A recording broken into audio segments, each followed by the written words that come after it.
guys, I just wanted to do a quick review slash haul video for IMATS New York City, which happened this last weekend, which was the 14th and 15th of April.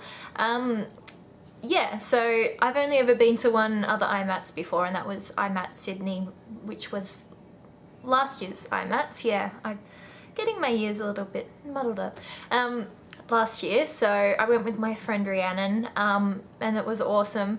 I was kind of expecting a bit more maybe from the New York IMATS, just because, you know, it's America and this is where a lot of the products come from originally. Products in general are more cheaper here anyway. Yeah, things like that. I don't know. That's just what my expectation was. So it was at a venue called Pier 94, which is basically a warehouse building type thing on the west side. On the west side, it's sort of up near 50-something, 52nd, 53rd Street, right down sort of along 12th Avenue. Yeah, so I didn't go on Saturday because, stupidly, I didn't buy my tickets in advance. I went to buy my ticket like the day beforehand, and surprise, surprise, it was sold out for Saturday, so I ended up having to buy on the day on Sunday. So I got there a little bit early just because I wasn't sure how many tickets they had left. And it also meant that I had to pay an extra $5 because I was paying it when I got there, which $50 seems like a lot of money. I don't know, I should have checked before I did this video, but I don't think we paid quite that much to go to IMATS in Sydney. But anyway, so the venue was really, really big, and I was surprised. I don't know if it made it look like there was less vendors than there was, but I guess because of the sheer size, everything sort of seemed to be swallowed up in this massive venue, and it didn't really feel like there was all that many stalls there. I would even go as far as to say I think there was more stalls in Sydney than there was in New York, which was not what I was expecting at all. They had Inglot was there, and they had Stilla had a stall, NYC had a stall, OCC had a stall. I'm just looking at the things I bought to try and remember what was there. Yeah, there wasn't a lot of big name type stalls there. I mean, in Australia and Sydney we had MAC and we had Makeup Forever, which I thought was going to be here, but it was actually just a Makeup Forever Academy, so where you could sort of sign up to go to the academy. They didn't actually sell any Makeup Forever products, which was a bit disappointing. But anyway, so in general it was sort of smaller than I expected, which kind of in a way was good because it meant I got in and out quicker than I was expecting. And I've got a little bit of a little haul here that I'm just going to show you the things that I picked up while I was there. I think the first things that I got, just because they were so ridiculously cheap, and they're cheap anyway in the US, but it's just hard to find places that stock a decent amount of it, at least in New York, is NYC. So I picked up two things. I picked up one of these 10 color eyeshadow palettes, which I think was $7. It might have even been less. I know that I spent under $10 there for the two products. So I got the Runway collection, I think. Oh no, I think this one's called Bohemian Rhapsody. These glittery sort of shadows at the bottom here have got a really nice payoff. Unfortunately, the matte ones, or the ones that are more matte on the top, aren't as good. That's what I sort of liked about the palette, is obviously because it had the different textures. There's a few. Actually, it doesn't look as good anymore. I don't know. It's alright. It's probably, you know, not amazing, but it was not even $10, so I thought I'd give it a whirl. Eyeshadow pigment in the colour Iced Mocha, or Iced Mocha. Yeah, that's not really working.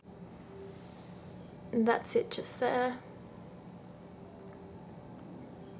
I don't know how well these are translating.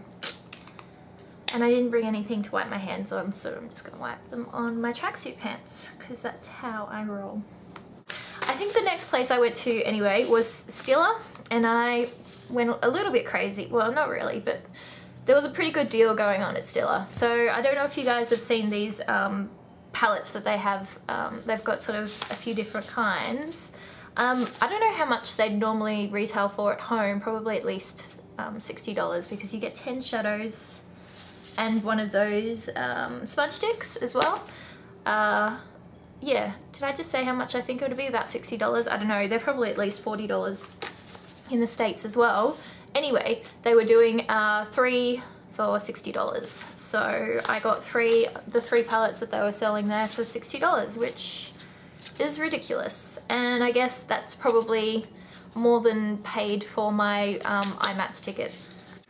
This one is called, I will tell you, In the Light, which is this sort of pinky coloured one. I think this one might be my favourite, but that wouldn't surprise anyone when you look at the colours here. You've got, you've got Kitten, which I think out of all of these, I think Kitten might be the only shadow that I had by Stila before, so these are all new to me. And this came with the smudge stick in the colour Damsel. It's sort of smooth, they go on really nicely.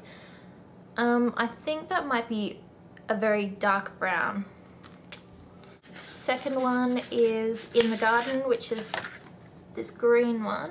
And I like this one too because it's the majority of the colours are fairly neutral. Just a few on this side that are a little bit more out there. The colour of smudge stick on this one is Starfish. This one's got a bit of sort of gold glitter in it, sort of comes off a little bit grey green. It's this one here.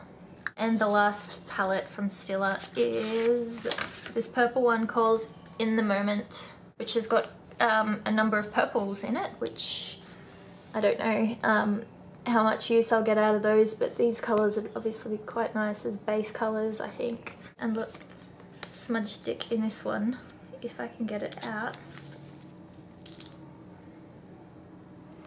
is in the colour Tetra, and it's sort of it's got a bit of glitter in it, but it's purple, sort of a dusky purple. And they also had a colour in their lip and cheek stain that was supposedly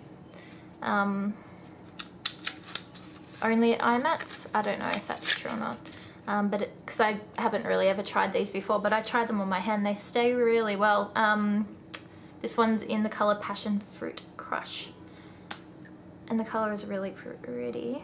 If I can find some way to plop it on my hand. It's not that orange in real life. It's actually, it's a sort of got a bit more pink to it. I think that on its own was still about $20, so I don't know how much these normally retail for though, so I don't know what to compare it to really. One stall I was excited to see there, which we didn't have in Australia, and you can't get them in Australia at all, is the Eve Pearl stall. The only thing I'd ever really heard Eve Pearl being really popular for is the salmon concealer, which is obviously a salmon colour to correct under eye circles, which if you've seen my videos before, you know that I'm a big fan of buying these kinds of products and trying to hide my under eye circles. So sorry, I'm just trying to open the products, but I didn't tell you what it is. It's the Eve Pearl Dual Salmon Concealer and Treatment in the colour Fair Light. So it comes with two different colours. One of them's, I'll show you. So one of them's obviously a bit more sort of flesh toned here, and this one's more orange to correct the circles, discoloration. And this seems to be a good colour for me. Apparently they do have a fair one as well, but I didn't see that one out. I just saw Fair Light as the lightest one there, and it seems to be fine. It is quite a wet formula, so I don't know. I've only used it once at home, and I didn't really pay attention to how well it wore, but I don't know, I'm a bit concerned that it might sort of slip off during the day because it's really a wet formula. And it also came in this cute little thing. I went to, what are they called? Royal and Langnickel brushes, who are one of the big sponsors for IMATS, I believe, and I know they'll sponsor at Sydney as well, but I didn't really look at the brushes there. I'm not really sure why. But I've been really sort of on the lookout for just a big fluff brush. So I just got one there because it's, I can't even remember, it was probably like not even $5 or something. So this is called an all over shadow brush. I sort of wish the brush was a little longer, but I mean it does the trick. It's just as an all over shadow color, which is good just to put sort of light or skin color eyeshadow as a base all over. Easier than using something smaller that takes longer. And I also bought just another paddle brush. This one's got a bit of a fluff to it. It's not super flat. This is just called Eye Shader Small C405. Sorry, I don't think I said what this one was as well. So this was the first one is an all over shadow C401. And I also picked up a kabuki from them, but it doesn't have a number, so I'm not really sure. They've got a bunch of different sizes and shapes and whatever else there, so I was a little bit overwhelmed. I just went for this one because it's not too big, and it's I think it'll be good to blend out blushes and things like that. The last two things I got, I went to the Obsessive Compulsive Cosmetics store. I didn't really look at the lip tars that much because I've got quite a few of them and I just don't wear them enough, so I didn't really need any more of those. There was a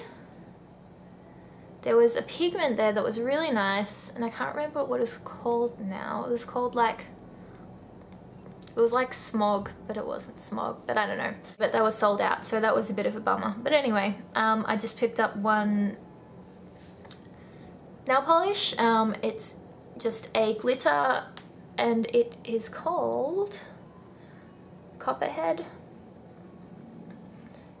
And I just like it because it sort of looks rose gold to me. I'm wearing it at the moment, actually. I don't know if you can see. I'm wearing Rage by Orly on the bottom, and I've literally just put this one sort of along the center just to give a little bit of, I don't know if you can see, yeah, just a little bit of texture, and figured I wouldn't go all over with the glitter, just do a little bit, although I did put it all over my toenails, but no one really sees those. So that was $5, which was pretty impressive. And lastly, once the crowds died down at the Inglot stall, I sort of made my way over there. A lot of people were making Freedom palettes and things like that, and I just, I don't know, it's too much stress for something like IMATS. I'd want to go to a, you know, really quiet empty stall in a shopping centre or something and work out my Freedom palettes there, even if they are cheaper. I mean, maybe if you already knew what you were buying when you got there, but I wouldn't try and work out what I wanted there because it's stressful. Life's so hard, I know. So anyway, I just picked up one thing from Inglot, and it's one of their pure pigment eyeshadows, and they don't have names at Inglot. This is just number 80. This one's definitely cooler toned than the NYX one. Actually, they are quite different now that I see them in a proper light. This is the Inglot shadow there. Sort of a nice sort of taupey colour. It's really pretty. Yeah, I like that. And that is everything I got from IMATS. Yeah, overall I was sort of, you know, I was happy to be able to buy a few things, but I wasn't as, I don't know, it wasn't as big as I was expecting. Maybe if I'd sort of been there on the first day when, you know, everything had been a bit busier and whatnot.